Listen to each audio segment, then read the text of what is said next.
These New Zealand air trainees haven't set this rubber dinghy on the grass in a spirit of mere curiosity. It's just that the Air Force thinks it's a lot better to find out about these things within spitting distance of dry land, rather than having to sort it out in an emergency. This mightn't look like a plane to you, but inside it's much the same. And with the addition of a swimming bath and a little imagination, it does for practicing landings, or rather waterings, miles from land.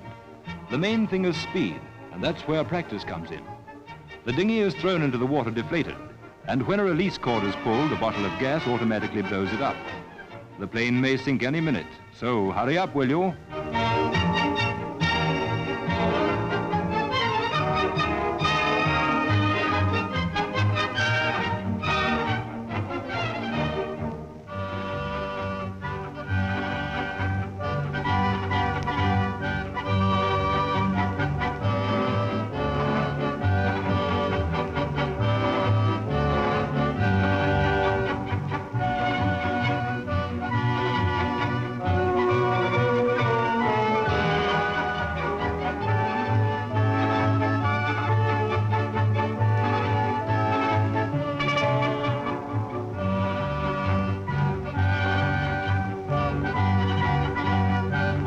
Emergency rations are inspected, and everybody hopes a rescue plane will observe their plight. Of course, you never know when this swimming bath mightn't be the sea.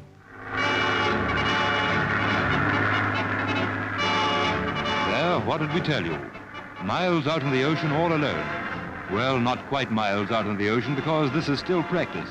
And not quite all alone, because here's a walrus amphibian to the rescue. But it's getting real enough.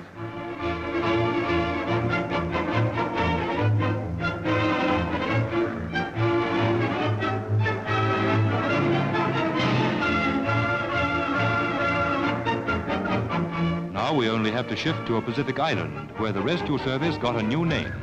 Once upon a time, this used to be known as the Air Sea Rescue Service, but now it is called Dumbo.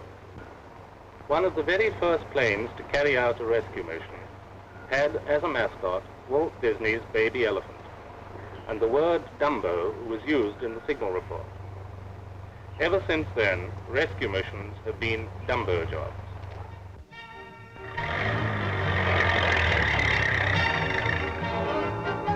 That was the OC of No. 6 Flying Boat Squadron, the outfit that specializes in air-sea rescues.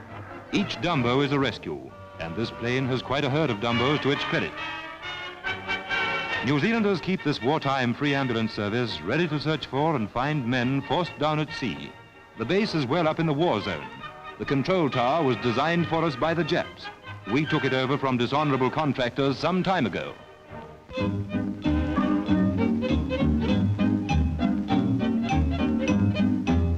To the King George Memorial Hospital at ROXBURGH come children from Southland and Otago to regain their health and build up their strength. Directed here by school medical officers, the children find every day is a full and happy one.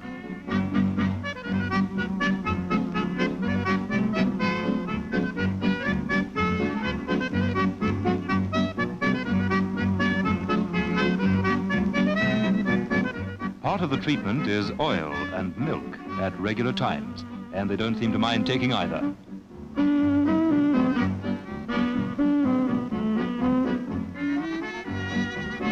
Weighing in is just a daily job.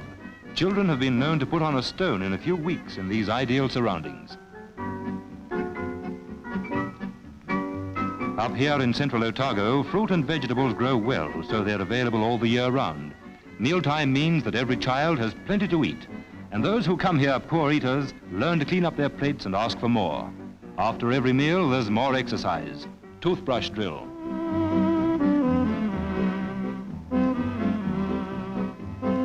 Part of the rest period every day is sunbathing, carefully controlled. For the little ones, a midday sleep. When rest's over, it's time for a little more light exercise, like gardening. Flowers as well as children grow quickly here. Of course, it wouldn't be any sort of a playground without a sand pit where future engineers get their first chance at construction work. And in the paddling pool, future sailors learn to maneuver their ships in safety, even if they do get their feet wet. This camp, one of several throughout the Dominion, is maintained by donations and the sale of health stamps. Thanks to public support, hundreds of children suffering from ill health, the effects of illness or faulty feeding, can for a time rest up and go back home better fitted to face the future.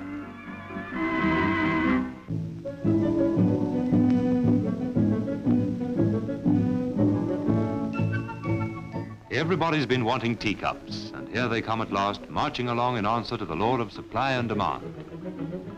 And here's how it's done. These hands are finishing or fettling a saucer, while the cups go marching on.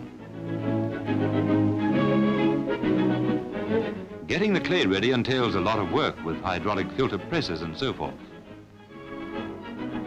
This oversized mincing machine is known to its intimates as a pug mill. At the other end, it looks as though they've been issuing a reduced butter ration. Actually, each pat of clay issued here is the correct ration for making 1 cup or 1 saucer. Placed in molds, the pats of clay go 3 at a time into a machine which does the main job of cup making.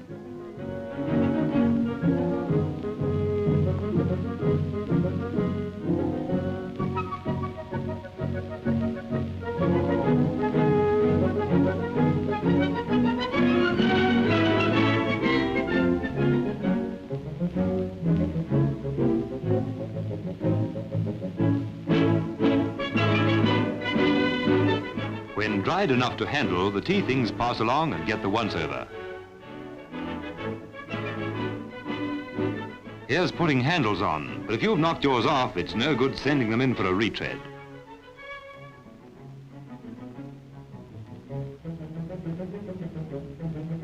Here's a great idea for washing up without getting the hands greasy. If the dishwater looks a bit thick, it's because they're really glazing and not washing up at all. This load of shaped clay is ready for firing in gas-heated ovens.